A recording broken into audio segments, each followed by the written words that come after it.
Allocation is a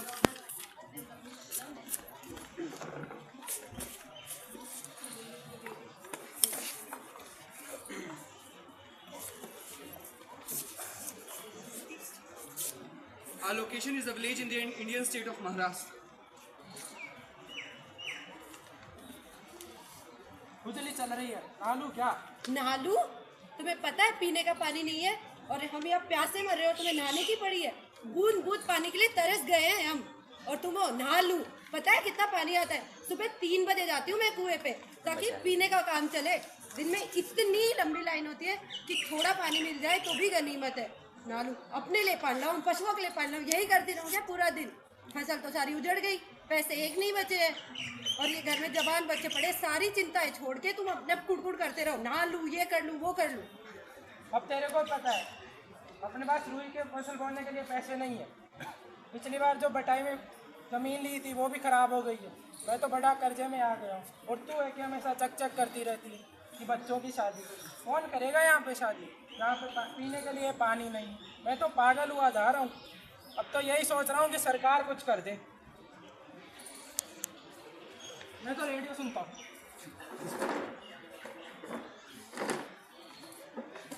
आज के radio show में आप सभी का स्वागत। आज हम महाराष्ट्र में मराठवाड़ा में फैली जल समस्या के बारे में मंत्री जी से बातचीत करने जा रहे हैं। मंत्री जी आपका स्वागत। मंत्री जी, महाराष्ट्र में ये मराठवाड़ा प्रांत में जो भयंकर जल समस्या आई है, आपदा आई है, उसके लिए कौन जिम्मेदार है और सरकार इस विषय में क्या कर रही है? देखिए, मराठवाड़ा में जो सूखा पड़ा है ये लगातार 2 बार बारिश की कमी की वजह से पड़ा है। लोगों को इस आपदा से तुरंत राहत दिलाने के लिए हमने बहुत सारी वाटर ट्रेन्स चलाई। इसके अलावा लोकल लेवल पे लोगों को पानी उपलब्ध कराने के लिए हमने कई सारे प्राइवेट टैंकर्स की भी सहायता ली है। आओ आओ आओ आओ, सबको पानी मिलेगा, सबको पानी मिलेगा, सबको पानी मिलेगा। और उससे पहले महीने का 500 रुपये डिपॉजिट करना होगा। 500 रुपया? कितना ज्यादा साहब, आप तो हर बार रेट बढ़ाए जा रहे हो। इतने पैसे कहाँ से लाएंगे हम लोग? और सरकार तो फ्री में पानी देती है, आप इतने पैसा क्यों ले रहे हो? क्यों लूट रहे हो हमें? कौन सी सरकार की बात कर रहे हो तुम, जो तुम्हें एक टैंकर पर पूरा गांव को 1 महीना चलाने को बोलती है? इसने तुम्हें अब प्यासा मरने के लिए छोड़ दिया है। और तो और सरकार ने मेरा बोरवेल से पानी खोद कर निकालना भी बैन कर दिया। मैं अपने जेल में जाने का खतरा लेकर तुम्हारे लिए पानी लेके आया हूँ, और तुम बोलते हो कि लूट रहा हूँ मैं तुम्हें। देखो, बात ऐसी है कि अगर पैसे हों तो लो पानी, वरना मैं कहीं और जाके दूंगा।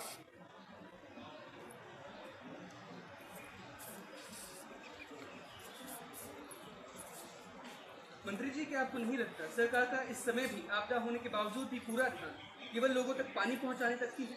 क्या आपको नहीं लगता सरकार को इस आपदा के मूल कारणों पर ध्यान देना चाहिए, वो कठोर कदम उठानी चाहिए ताकि कभी वापस ना आए? देखिए, इस वक्त हमारा पूरा ध्यान सूखा प्रभावित क्षेत्रों में पीड़ित लोगों को पानी पहुंचाने पर है, क्योंकि अगर पानी नहीं पहुंचा तो वो लोग मर जाएंगे। इन द लॉन्ग टर्म हमने ये सोचा है कि हम बहुत सारे बांध बनाएंगे जिससे जल संरक्षण होए। इसके अलावा हमारी पिछली कैबिनेट मीटिंग में हमने डिसीजन लिया है कि अगले 5 साल तक कोई भी नई चीनी मिल लगाने का लाइसेंस लोगों को नहीं दिया जाएगा। देखिए, यहाँ पे ये देखने लायक बात है कि ये पानी की कमी लगातार 2 बार सूखा पड़ने की वजह से है, जो कि प्राकृतिक कारणों से है, जिसके लिए सरकार को कतई जिम्मेदार नहीं ठहराया जा सकता है। हम भगवान से प्रार्थना करते हैं कि अब की बार का मानसून बहुत अच्छा रहे ताकि लोगों को इस चीज़ से राहत मिले। मंत्री जी, तो आप कह रहे हैं प्राकृतिक आपदा है, आप गांव-गांव में जाके पूछिए, लोग तो इसे सरकारी अकाल के नाम से पुकार रहे हैं। मंत्री जी, क्या आपको ये नहीं लगता यदि महाराष्ट्र सरकार ने पिछले कुछ वर्षों में गांव शहरों में फैले हुए जल संरक्षण के साधनों पर ध्यान दिया होता, उनकी उपेक्षा नहीं करी होती, तो क्या आज ये समस्या होती? देखिए, आपका यह कहना कि यह समस्या जल संसाधनों के मिसमैनेजमेंट की वजह से हुई है, यह सरासर गलत है। अगर ऐसा होता तो ये सूखा अब की बार ही क्यों पड़ा? अब की बार ही लोगों को ऐसी दिक्कत क्यों आई? ये दिक्कत इस वजह से आई है क्योंकि लगातार 2 बार मानसून फेल हुआ है। इसके लिए सरकार जिम्मेदार नहीं है। काश सरकार को पता होता, ये तो बरसों की कहानी है। ये तो 2 साल लगातार सूखा पड़ गए, 200-250 लोग मर गए, वरना उन्हें तो कोई खबर नहीं है, बैठे बैठे बस बोलते रहते हैं। इनको हमारी जान की परवाह थोड़ी है। ये तो इस बार IPL हो रहा है, उसकी खबरों की वजह से ये खबरें आ रही है। मंत्री जी, मराठवाड़ा एक ऐसा प्रांत है जहाँ पे पहले से ही पानी की बहुत कमी हमेशा से चलती आई, उसके बावजूद भी वहाँ गन्ने की खेती होती है। सरकार इस समस्या पर काबू पाने के लिए गन्ने की खेती पर नियंत्रण क्यों नहीं करती? देखिए, यह सोचना कि गन्ना बहुत ही ज़्यादा पानी पीने वाली फसल है, यह बहुत ही गलत बात है। गन्ना पूरे साल भर उगता है और अगर इसकी एक दिन में पानी की कितनी आवश्यकता है, इसकी गिनती अगर की जाए तो यह अन्य फसलों जैसे गेहूं, जो इन सबसे कम आती है। इसके अलावा गन्ने की उत्पादकता प्रति एकड़ बाकी फसलों की तुलना में दुगने से भी ज़्यादा होती है, जिसका सीधा सीधा फायदा किसानों को जाता है। सर, लेकिन महाराष्ट्र सरकार पिछले कई दशकों से मराठवाड़ा में केवल गन्ने के किसानों पर ही ध्यान दे रही है, केवल उन्हें ही सब्सिडी देती है। क्या आपको नहीं लगता दूसरे किसानों पर भी ध्यान देने की कोई आवश्यकता है? एक तरफ आप कहते हैं मराठवाड़ा में सूखा पड़ा हुआ है, बहुत ही भयानक स्थिति है, सच बात भी है। दूसरी तरफ इन सूखा प्रभावित क्षेत्रों के किसानों को सरकार सब्सिडी के माध्यम से सहायता देना चाहती है, तो आपको उसमें भी दिक्कत है। तो क्या सरकार इन किसानों को मरने के लिए छोड़ दे, इनको कोई सहायता ना दे?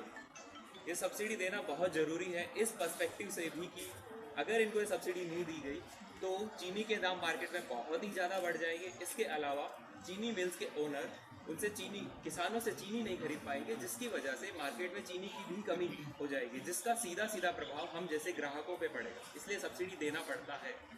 अभी अभी आपने सुना महाराष्ट्र सरकार के मंत्री को, ये समस्या उतनी सुलझी नहीं है जितनी हम इसे सोच रहे हैं। सरकार को सभी को साथ लेके चलना है। मंत्री जी, हम आशा करते हैं कि जल्द ही सूखे का हमेशा के लिए निवारण हो। धन्यवाद। सरकार को तो बस गन्ने के किसानों की पड़ी है। हम क्या सरकार के लिए, देश के लिए कुछ नहीं कर रहे? हमारे जैसे गरीब किसान भी तो सरकार के लिए कुछ उत्पाद कर रहे हैं, उन्हें कोई परवाह नहीं है। जबकि गन्ने के किसान तो पहले से ही बहुत अमीर है, वो ट्यूबवेल लगाते हैं और ये क्या बोल रहे हैं, सब्सिडी, ये पैसे भी उन्हें ही दे दो। तो क्या हम गरीब किसान मर जाए? हमारी कोई चिंता नहीं है। ये सरकार वरकार कुछ नहीं करने वाली। चलो हम अपना काम करते हैं। हाँ, ये कुछ नहीं कर रही।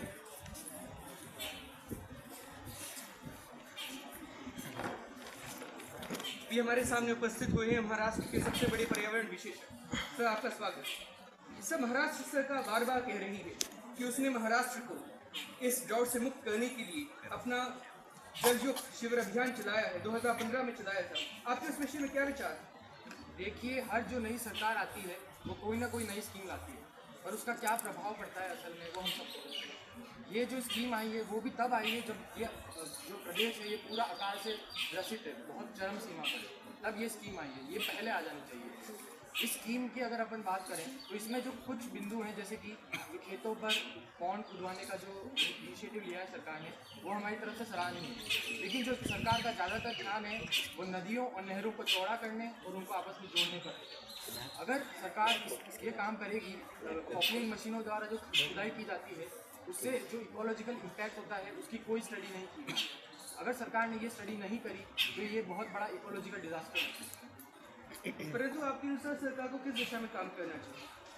देखिए, मीडिया इन जनरल हम सिर्फ एक्सपर्ट्स की राय मांगते हैं, लेकिन कुछ दिनों पहले मैं एक 65 वर्षीय बुजुर्ग व्यक्ति से मिला था और उसने मुझे एक बहुत सिंपल साधारण सोल्यूशन बताया। उन्होंने बोला कि ऐसे बहुत सारी drought resistant variety of trees हैं जो कि अगर इन एरियाज में प्लांट की जाए तो बहुत अच्छा सोल्यूशन है।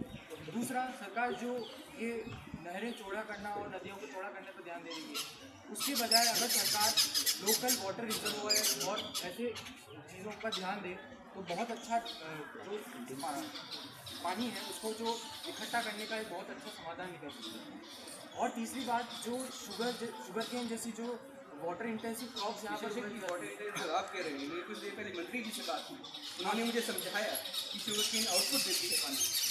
हाँ, ये आपने बिल्कुल सही बात करी कि ये मीडिया में बहुत एक फेक आर्टिकल चल रहा था कुछ दिनों पहले, तो कह रहा था कि शुगर केन नेट आउटपुट देता है वाटर। ये एक जनता को भ्रमित करने का एक तरीका है जो कि, और ये आर्टिकल जो है ये पूरी तरह से शुगर मिल्स ओनर द्वारा फंडेड है। तो ये जनता को पूरा भ्रमित कर रहा है। असल में शुगर केन एक वाटर इंटेंसिव क्रॉप है और मराठवाड़ा जैसे रीजन्स के लिए उपयुक्त नहीं। अगर सरकार को इकोनॉमी पे प्रभाव नहीं डालना है और एनवायरनमेंट का भी ध्यान रखना है तो ऐसी फसलें जो कि पानी का कम उपयोग करती हैं, जैसे कि कुछ फल और सब्जियां हैं, उनको यहाँ पर प्रमोट करना चाहिए ताकि एनवायरनमेंट के लिए ज़्यादा नुकसान हो। हमारे से बातचीत करने के लिए धन्यवाद। आप सभी ने सुना है कि महाराष्ट्र सरकार इस सूखे से निपटने के लिए उस स्तर पर काम कर रही है, मगर पर्यावरण विशेषज्ञ जी का कहना है सरकार को साथ साथ आम लोगों के साथ चलना होगा। सरकार को उनसे कंधे से कंधा मिलाकर चलना होगा। दिल्ली बम्बई में बैठे लोग गांव शहरों के लिए नियम नहीं बना सकते, नीतियाँ नहीं बना सकते। यदि केंद्र और राज्य सरकार अपने टॉप डाउन अप्रोच का इस्तेमाल अभी भी करती है, नदियों को चौड़ा करने की बात करती है, तो शायद कुछ समय के लिए तो इस समस्या का समाधान हो सकता है, लेकिन आने वाले काल के लिए जब नदियाँ चौड़ी की जाएंगी, उसका क्या दुष्प्रभाव होगा पर्यावरण पर, हमें उसका भी ध्यान रखने की आवश्यकता है। मैं शुभम भारद्वाज अनुमति लेता हूँ।